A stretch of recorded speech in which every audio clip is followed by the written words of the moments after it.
Say, hey guys, it's Klaus. You ever read any of those polls? Those ones that say best place in the world to live, or safest place in the world to live, or best place to get sick in the world?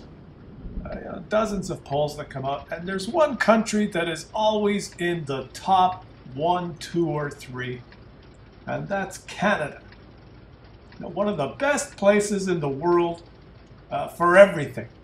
A place that's been colonized by the brightest and best and most ambitious people from everywhere in the world. The only country that has ever kicked the US of A's ass in a war in 1812, when the Canadians marched down and had enough of those Americans and burned down the freaking White House. In World War II, when there was a hill that had to be taken or a beach that had to be landed on, and everyone else who tried couldn't do it, you just send the Canadians and they got the job done. In World War I, when the Allies had to take this important bridge and tried 37 times, they just said, well, let's just send these Canadians and these Scots over there.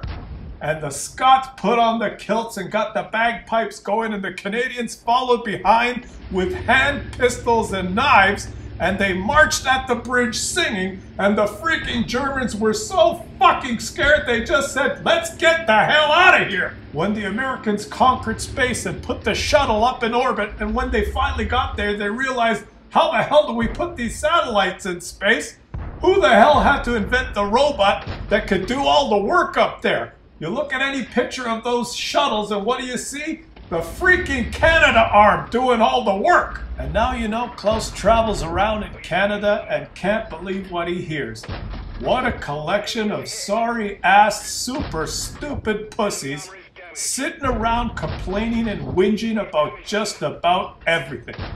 Holy shit, what has happened to this great country? The freaking French fluffballs in Quebec have spent the last 30 years talking about separating and, oh, we need to have our own nation. We are our own nation. Yes, we can separate and be our own nation. We will use your money and your bank and take the transfer payment from the government, but we will be our own nation because we're...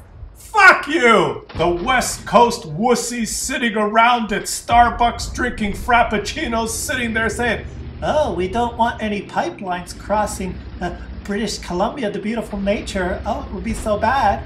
Well, let me tell you something. You already got freaking pipelines crossing BC. How the hell do you think you heat your freaking homes in the winter? The East Coasters sitting at Tim Hortons waiting for their unemployment insurance checks, still complaining about, there's no more cod. I lost the cod. My daddy caught the cod, my granddad caught the cod, there ain't more cod. Well, of course there's no more freaking cods. You caught them all. They're all gone. Do something else. The Torontonian twats that are just, they never travel more than 15 minutes out of the city and think they're the center of the freaking universe. Let me tell you something. Everyone outside your city doesn't give a flying fuck about Toronto. And you know what? The world used to care about what Canada stood for. The world used to sit up and listen when Canada said, now, when's the last time Canada did anything that anyone in the world gave a shit about? Think about it. When was the last time that anyone talked about Canada achieving anything? Well, let me tell you, there was a time when the world stood up and watched. In 1972, at the height of the Cold War, when everyone in the United States was shaking in their boots building bomb shelters, worried about the Russian commies dropping the bomb, nobody could stand up to the Russians. And what the hell did Canada do then?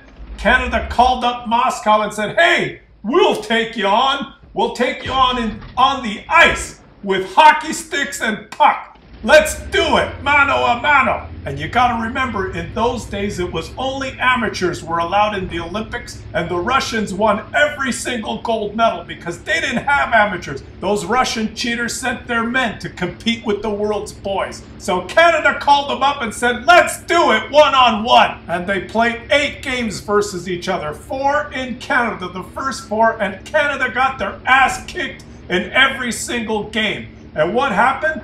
all the pathetic, useless, pussy, whining, whinging pricks in the country started booing their own team. Yeah, that's right, the Canadian way. Jump off the bandwagon and start complaining right away. And then our boys had to go into the Iron Curtain, and in those days, no one had been in Russia since the Second World War. That's right, our boys go in there, and what the hell did they do? They sat down, they had a meeting, they said, "Hey boys, we can't lose like this, eh? Let's take these bastards out." And those cheating communist cretins tried everything to make the Canadians lose. They contaminated the Canadians' food. They put bans outside the Canadians' hotel rooms so they couldn't sleep at night. They had the KGB in the hockey rink in rows 1 through 3 around the stadium. They arrested Canadian fans. They stole the Canadians' equipment. They had to share sticks because the Russian communists confiscated some of the Canadians' equipment. It was us versus them. It was the world versus the communists. And it wasn't just the Canadians watching, it was everyone on the planet. And those boys fought like crazy demons with bruises and cuts and broken legs and swollen lips and stitches. They went out there, played 4 games. And with 30 seconds left in the 3rd period of the last game, a French boy named Ivan jumped into the corner and shoveled the puck in front of the net, and an Ontario boy named Paul, holding the stick with one hand and holding back a communist prick that's trying to cross-check him in the back with the other hand, used every single fiber of his strength, and he whacked that puck into the net and won the friggin' series!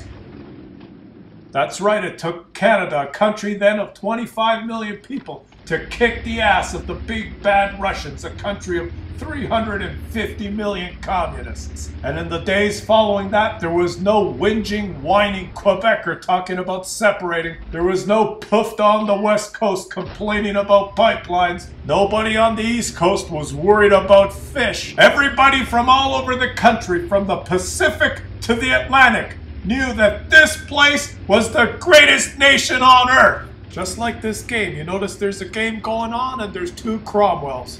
The closest thing to Canadian tanks in the game. Canada, I think, has 3 tanks, and they're all the same kind. Ram 2s or whatever. But look at this, bottom tier. You guys talk about, oh, you only win when you're top tier in your Cromwell. Well, when you're bottom tier, you can still kick some ass. They should have a perk. Special skill in this game. You know, it should be, you have to complete the hardest mission in the game, and what you win is a new crew, a Canadian crew that has a special skill. Not a brothers in arms or a sisterhood of freaking steel. It's the Canadian heart skill. And when you're down and out and you've lost more than 50% of your HP and you're losing the game, your crew gets a 50% skill bonus because they're freaking Canadians. And it's time to pull your heads out of your asses, Canadians, and realize that you've got it all. You've got everything you want and need to be great again. So stop your freaking complaining and get off your asses and do something great again. Just like the President of the United States just said a couple of months ago, the world needs more Canada.